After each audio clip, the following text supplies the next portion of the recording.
Hi, it's Mr. Wyman and Queen of Cats. Queen of the Cat Scarlet here, and we are going to be reading the next installment of Wonder Women of History. Do you know what these are, Scarlet? I don't know if I've read any of these to you, but these are like graphic novels. They're comic strips. They're from the original Wonder Woman comic book. And these are biographies of amazing or wonderful women that really did live on Earth and in America. So today's Wonder Woman of history is Sister Elizabeth Kenny. She was born in Australia in 1884. Was that a long time ago? Yeah. Grateful parents bless Sister Kenny, that brave, determined Australian nurse who has saved thousands of boys and girls from becoming crippled for life. Thanks to her war against infantile paralysis, thousands of children no longer suffer for months in splints and braces, but recover completely in a few short weeks to lead normal lives. The world acclaims this Wonder Woman nurse who has given so freely of herself to humanity. Elizabeth's parents were Scotch-Irish pioneers who helped settle Australia. They lived on a lonely farm in a frontier post. When she was 14, Elizabeth worried about her younger brother. "Come on, Bill, swing your legs up." I I can't. So they're climbing trees and he can't climb the way Elizabeth can. Now, when it says that they were pioneers and they were settling Australia, Scotch Irish immigrants came from um, the United Kingdom and they moved to Australia, the island continent, way down in the southern hemisphere. And there were already people living there. The native people of Australia were called Aborigines, and they still live there. But Europeans moved into Australia and started to build towns and like quote unquote settle, making communities of Europeans. So these Elizabeth's family lived kind of on the outskirts of one of these towns, and they were farming. They were working on farming. Big Sister decided to help Bill develop his strength. "These are all the books we could collect on muscles, Bill. Now let's start studying them. Oh, I hope this works." Elizabeth and Bill made a mechanical wooden man that showed how body muscles function. Huh, that's wild. It looks like C-3PO from Star Wars, doesn't it? Yeah. How to develop this muscle. Do the following exercise. Uh-huh. After a few months, come on, Slowpoke. Oh, look at that. So it looks like the exercises may have worked and helped Bill develop his muscles. Hey, you couldn't even reach this limb before, Bill. So it seems like they tried it and it worked. Almost like the scientific method, huh? They had a hypothesis and then they experimented, right?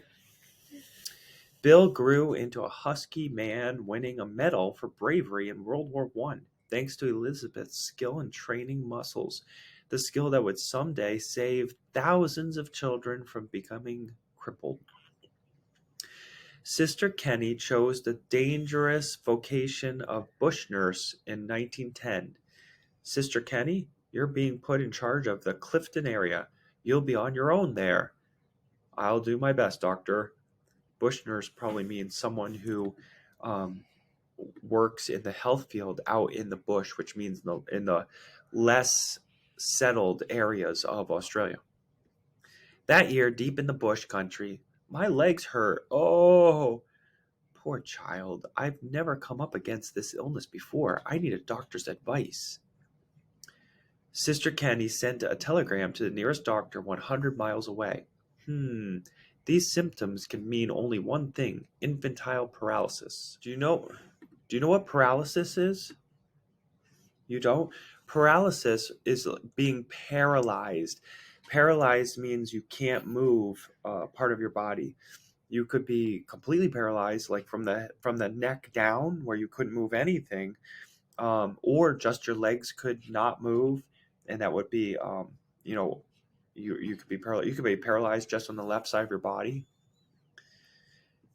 Too bad she can't possibly save that child. We couldn't get this equipment to her. Send this wire, nurse. Yes, Dr. McConnell. So look, what does it look like is happening with the legs here? Mm, It looks like they're all wrapped in bandages, doesn't it? And it looks like maybe there's something causing the legs to be bent. Some kind of mechanical thing. Look, here's a pulley and rope. Telegram. Infantile paralysis. No known cure. Do what you can, Dr. McConnell. Well, if I can't cure him, I must stop that pain. Since heat relieves pain, I'll soak these pieces of blankets in hot water and press them against his legs. Sniff, sniff. Looks like he's like maybe either upset or not feeling well. Probably like crying. Some hot water being poured, and she's tearing blankets into strips. After a few hours, my legs don't hurt so much now. Ah, good. And she thinks to herself, thank heavens, it helps. I'll do the same thing for the other children, just brought in. The next year, on leave, the young nurse visited Dr. McConnell. They're not crippled at all, doctor. They're all right now. Sister Kenny, I've been worried about those infantile paralysis cases. How badly are the children crippled?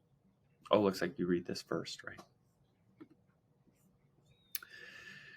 Not crippled? Why, that's impossible.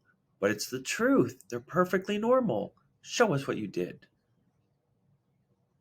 He's like, what did you show us on this kid what you did? Uh, what? You didn't use splints or braces? No, doctor. Nurse, get me a blanket and some boiling water.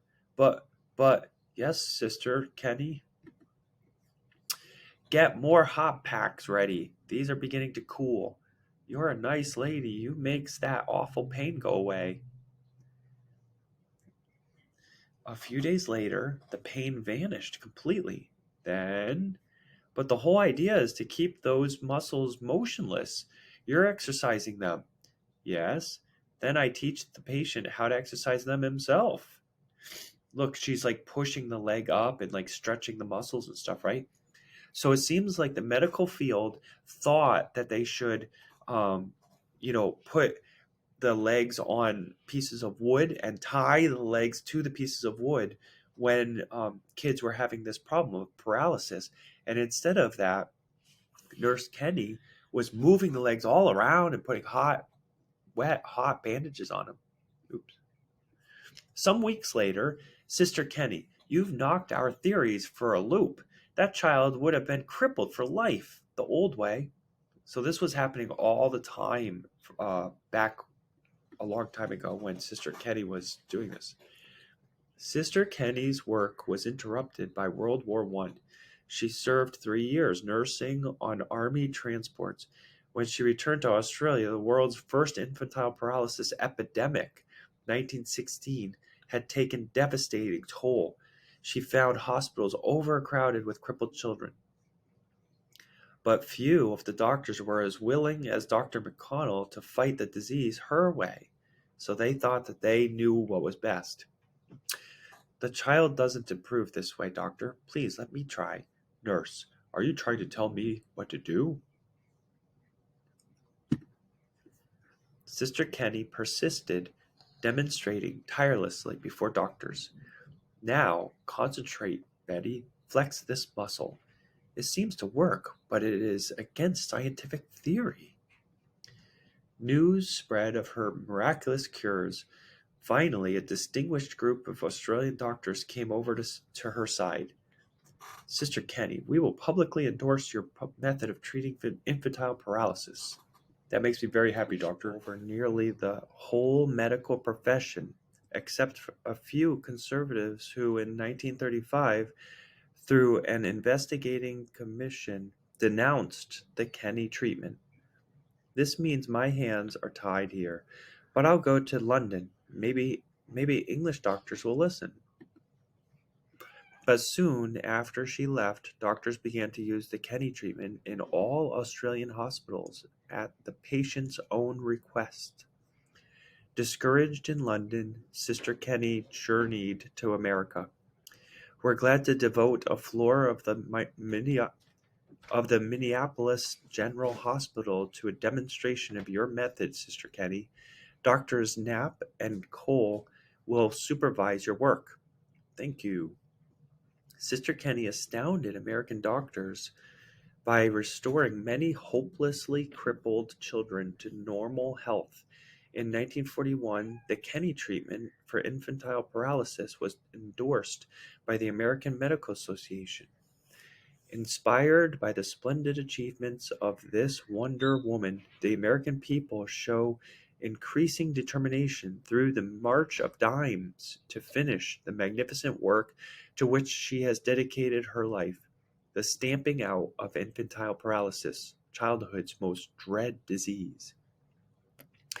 We're going to watch a couple of videos about Sister Kenny, but more importantly about this disease.